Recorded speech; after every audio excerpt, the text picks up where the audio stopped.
Kokia graži gamta. Žodžiu, čia kaip gaunasi šalia Šaukota. 41 metai. Giluminis namie. Ir va, šarvo gabalas. Siūlyva visur apvirinta, bet sveika detalė. Čia, sakyčiau, BT gal per siauras biškį. Gal nuo BA. Nežinau, o dabar tiksliai staigiai, taip negaliu pasakyti. Bet jau sėkmingas pusdienis šitas mūsų. Svarbiausia. Nemažai pramynėm, bet siūlo galas yra. Tai čia kažkur tai jisai buvo suplėšytas. Rasim. 27 turbūt. Klausims, ar atnešta, ar čia tam laukia. Vis dėlto dar šitas klausimas neatsakytas. Bet kad BT7 cilindrinis bokštelis, tai faktas. O čia giliai.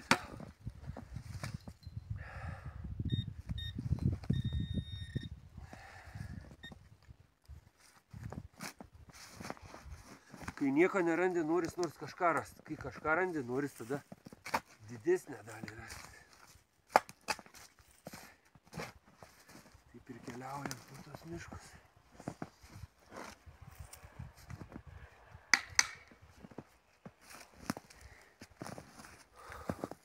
Čia nuo dankrato medinio gali būti nuo medinio dankrato apkaustas. Gal, matysim.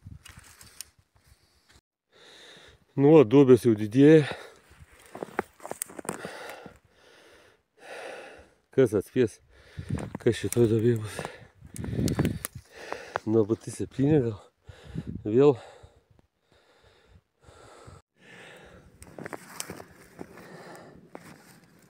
Matos jau kontūrai. Matos. O, koks čia platus, eik tu savo. Aš sakau, kodėl aš jo neišverčiu. Ai, ten tos.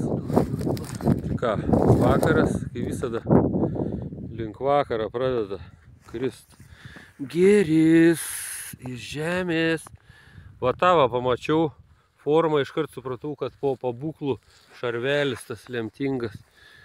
Gražuolis, tas ir yra. Turėtų kulka kokia būti smigus. Varžtai originalus. Nu, matysim, žodžiu, mes ką namuose pavalysim. Super. BT5 vikšras. Žiūrėk, grožis.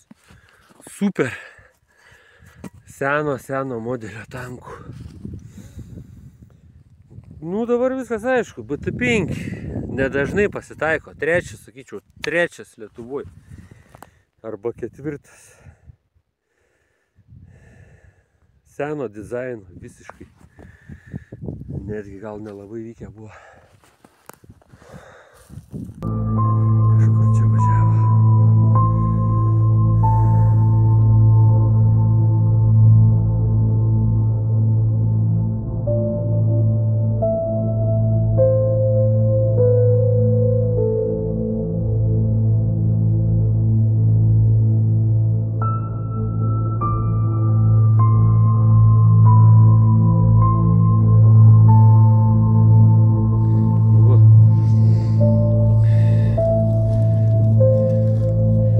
Kaip įrodymas, kad čia mūšis vyko.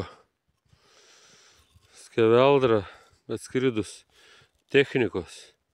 Tai gal iš tikrųjų tas BT5 čia kažkuris buvo pamuštas, suplėšytas. Tai nu dar yra gražaus laiko. Pasižiūrėsim.